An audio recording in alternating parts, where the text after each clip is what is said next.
tout le monde, je vous retrouve aujourd'hui pour vous présenter les livres que j'ai à lire pour la fac pour le deuxième semestre de cette année. Du coup je suis en deuxième année de lettres modernes, parcours métier de l'écrit et de la culture, et donc pour le deuxième semestre j'ai 7 livres au programme et je vais vous les présenter, et à la fin vers mai-juin je vous ferai une vidéo avec tous les livres que j'ai lus cette année parce que j'ai pas réussi à gérer ça, donc j'essaierai de faire ça. Du coup il y aura les livres du premier semestre et ceux du deuxième semestre, et encore une fois il y aura certainement une petite vidéo sur ma deuxième année de licence. Du coup là je n'ai que 4 romans en version papier, il y en a un qui devrait bientôt arriver, j'en ai 3 en version numérique, mais du coup il y en a un que j'ai en version numérique mais que je vais recevoir en format papier. Tout d'abord pour mon cours de pratique d'écriture et de lecture où nous nous interrogeons sur la pratique de l'écriture et sur la pratique de la lecture tout simplement, merci Audrey. Du coup on a des livres qui concernent cela et qui vont nous permettre du coup de nous interroger à travers des romans sur ce qu'est la lecture et ce qu'est l'écriture. Et du coup j'ai 3 livres au programme. En premier sur la lecture de Marcel Proust, que là j'ai en version numérique sur ma liseuse et donc que je vais recevoir avec les éditions Mille et une nuits. C'est un très petit livre très court où Proust s'interroge du coup sur la lecture, nous explique avant tout son expérience de lecture lorsqu'il était enfant et ensuite va nous raconter d'après lui quels sont les bienfaits de la lecture mais aussi ses limites. Donc un petit livre de réflexion mais qui c'est pas trop en fait, c'est pas trop lourd à lire parce que moi c'est ce que j'avais peur et finalement ça m'a pas mal plu. Ensuite au programme de secours Les mots de Jean-Paul Sartre, publié aux éditions Folio. C'est un livre où il va raconter comment à travers son enfance il a découvert les mots et comment du coup il a façonné son existence à l'aide des mots.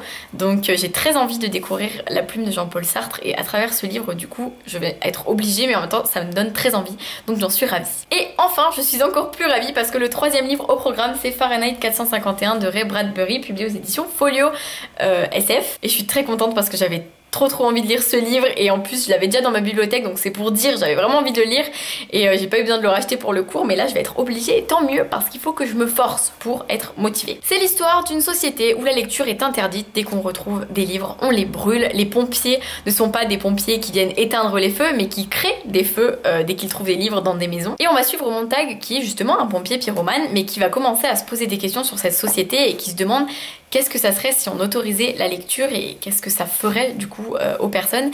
Et j'avais vu le film du coup parce que je l'avais étudié ce livre en première ou en seconde, je ne sais plus, et ma prof nous avait montré le film que j'avais beaucoup apprécié.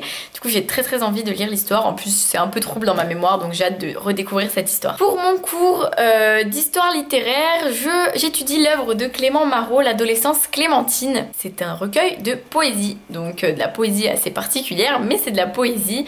Et bon après là j'ai pas grand chose à en dire parce que c'est pas spécialement autour de quelque chose.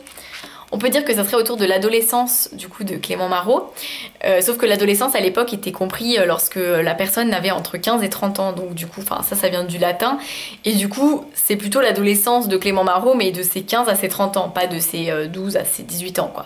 Dans le cadre de mon cours littérature et art, j'ai Les salons de Diderot à lire, publié aux éditions Folio Classique. Diderot avait fait 9 salons il me semble dans ce livre, où il propose aux gens qui ne sont pas à Paris et qui ne peuvent pas admirer certaines œuvres de les décrire. Mais bon, comme vous pouvez le voir, il les décrit sacrément beaucoup. Mais ce n'est pas que ça, il y a aussi des réflexions, il y a aussi plein de petites anecdotes, plein de petites choses, de petites pensées philosophiques autour de toutes ces œuvres.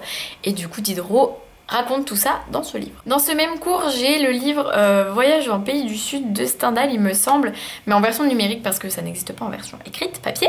Du coup, je l'ai en version numérique, mais c'est carrément en version Gallica, donc c'est-à-dire que c'est des scans du livre original, donc je peux même pas le mettre sur ma liseuse parce que c'est pas pratique. Et ensuite pour mon cours de sciences humaines, je dois lire Le Chevalier de Maison Rouge de Alexandre Dumas, qui raconte la période de la Révolution française. Là ça se passe en 1793 avec le guillotinement de Marie-Antoinette, qui doit être guillotinée.